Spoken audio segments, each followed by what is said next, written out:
अब ऐसे इफ्तिखार साहब, let's talk about this also. आप अगर आपका ख्याल है कि हम ब्रेक में को कम गुफ्तगू कर रहे थे, तो ऐसा बिल्कुल नहीं है। हमारा आधे से ज़्यादा तज्जिया तो इफ्तिखार साहब का निकल गया वो ब्रेक में हो रहा था। इफ्तिखार साहब, नेचर एक हमने देखी, एक बड़ी डिफरेंट ब्रीड के सियासतदान है डोनाल्ड ट्रंप। उन्होंने कुछ बड़ी देखिए 2-3 हफ्ते तक पहले तक तो वो इसी ट्रूथ सोशल के ऊपर गालियाँ निकाल रहे थे ईरानी क़यादत को, ईरानियंस को।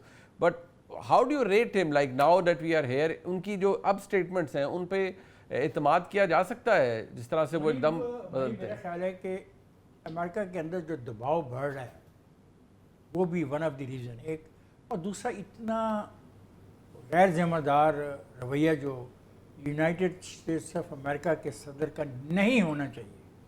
ये हमें फैसला नहीं करना, ये अमेरिकन्स को भी सोचना चाहिए कि उनके हाथ में मोबाइल है, जब वो चाहते हैं वो ट्वीट कर देते हैं।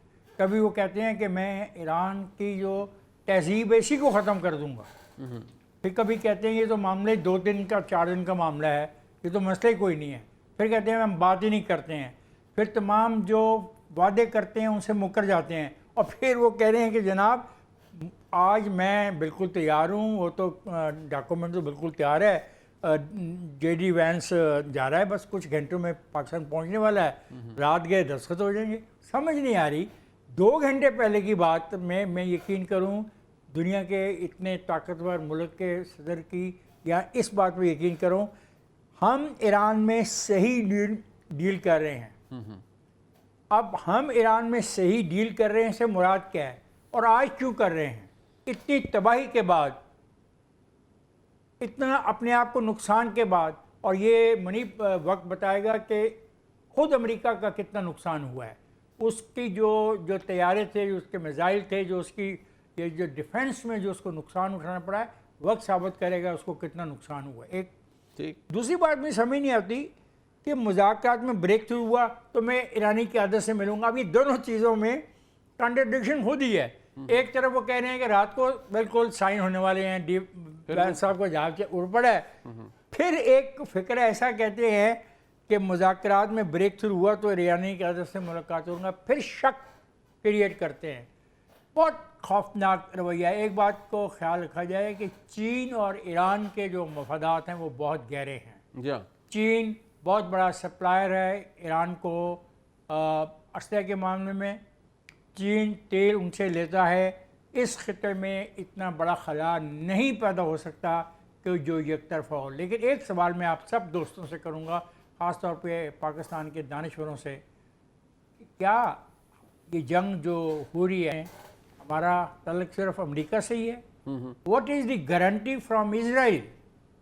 मुझे भी तो गारंटी चाहिए ना इजराइल से। ठीक, क्योंकि मेरा तो पॉलिसी डिसीजन ये है कि मैं तो इजराइल को तस्लीम ही नहीं करता। ठीक।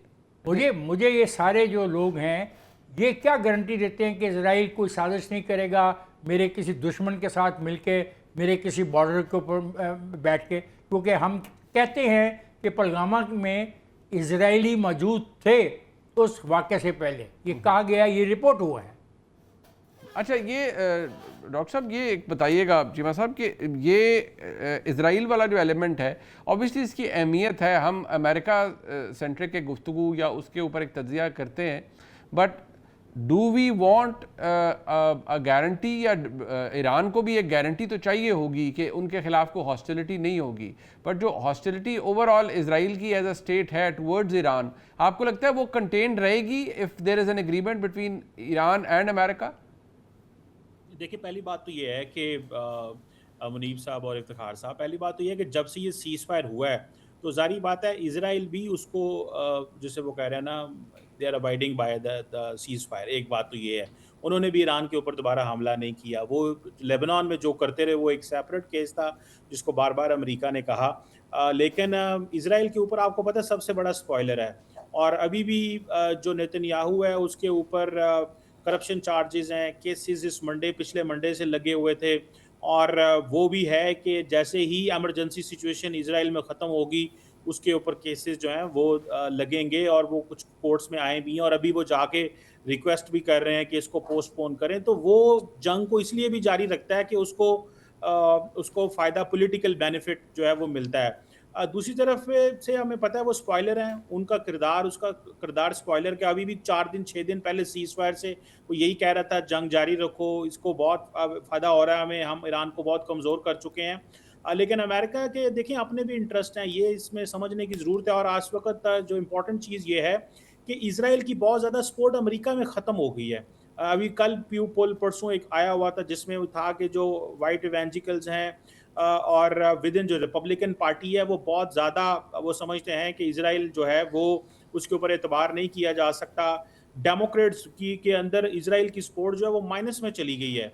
तो लगता ये है कि ऐसे नहीं है कि जो कुछ भी हो रहा है उसकी कॉस्ट इज़राइल को पे नहीं करनी पड़ रही, लेकिन ज़ाहिर बात है हम इस सेंस में देख रहे हैं कि इज़राइल एक्सपेंशनिस्ट पॉलिसी रखता है। देखें अभी अगले दिन डेमोक्रेट्स ने अमेरिका के अंदर एक बिल में मुखालफत की जिसमें 47 में से 40 अमेरिकन जो डेमोक्रेट सेनेटर्स थे उन्होंने कहा कि इज़राइल को बुलडोजर्स नहीं भेजने चाहिए क्योंकि वो लेबनान के अंदर जो है वो कर रहा था, गिरा रहा था।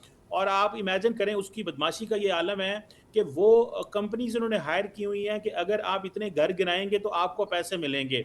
दूसरी तरफ से बहुत सारे जो डेमोक्रेट सेनेटर्स हैं वो समझते हैं हमें बिल्कुल पैसे भी देने की ज़रूरत नहीं है, असला देने की भी ज़रूरत नहीं है। उसके खिलाफ बाकायदा लेजिस्लेशन में वो पार्टिसिपेट कर रहे हैं। पब्लिक के अंदर सेंटिमेंट्स हैं, इवन के रिपब्लिकन्स के अंदर जैसे मैंने कहा है कि सेंटिमेंट्स आए हैं। तो उसको बहुत ज़्यादा मार पड़ी है क्योंकि अमेरिका के अंदर ये बात की जा रही है कि अमेरिका के अंदर इज़राइल की जो सपोर्ट है वो ये नहीं है कि उसको अमेरिका का असला या इंटेलिजेंस मिल रही है। अमेरिका के अंदर इज़राइल की सपोर्ट थी कि उसको bipartisan support Democrat and Republican से शुरू से मिलती आ रही है जो ख़त्म हो रही है या बहुत हद तक कमज़ोर हुई है। तो मुझे लगता है कि ये सारी चीज़ें हमारे सामने हैं। जैसे अभी देखें स्पेन के अंदर कल जो है वो एक मीटिंग थी जिसमें स्पेनिश और ब्राज़ीलियन लीडरशिप और बहुत सारी लीडरशिप दुनिया की आई हुई थी और इसके हवाले से बात हो रही थी इज़राइल के किरदार के हवाले से और जो लिबरल वर्ल्ड और वेस्टर्न वर्ल्ड के किरदार के हवाले से कि वो इज़राइल को रोकने के लिए क्या कर रही है। तो मुझे लगता है कि लार्जर बहस कहीं न कहीं वेस्ट के अंदर भी हो रही है, अमेरिका के अंदर भी जैसे मैंने कहा कि हो रही है, लेकिन इज़राइल का बिहेवियर इस तरह का है कि उसको कोई ज़ाहिर बात है रोक ही नहीं सकता। अमेरिकन्स रोकते नहीं हैं, यूरोपियंस खामोश हैं, मिडल ईस्टर्न ममालिक की कैपेसिटी कोई नहीं है, हमारा ज़ाहिर बात है वहाँ पे उस तरह के इंटरेस्ट नहीं है, तो कौन रोकेगा उसको? आप देखें उसने सीरिया में क्या किया है, लैंड कैप्चर कर लिया है। फिर आप देखें कि उन्होंने लेबनान के अंदर क्या किया है, बाकी मुल्कों के अंदर वो क्या कर रहे हैं, तो उसको कोई रोकने वाला नहीं है। इंटरनेशनल लॉ वैसे कॉम्प्रोमाइज़ हो गया है। कोई ऐसी सिचुएशन नज़र नहीं आ रही कि जिसमें एक ग्लोबल पब्लिक ओपिनियन के अंदर हो और जो वो कह सकती हो अमेरिका को कि आप क्या कर रहे हैं। गो के इस बात को तो सारे मानते हैं कि यूएन भी कमज़ोर है, यूएन चार्टर की भी वैल्यू कोई नहीं रह गई, इंटरनेशनल लॉ इसकी भी वैल्यू कोई नहीं रह गई, लेकिन कोई राइट। एक्टिव स्टेप लेने को तैयार नहीं है।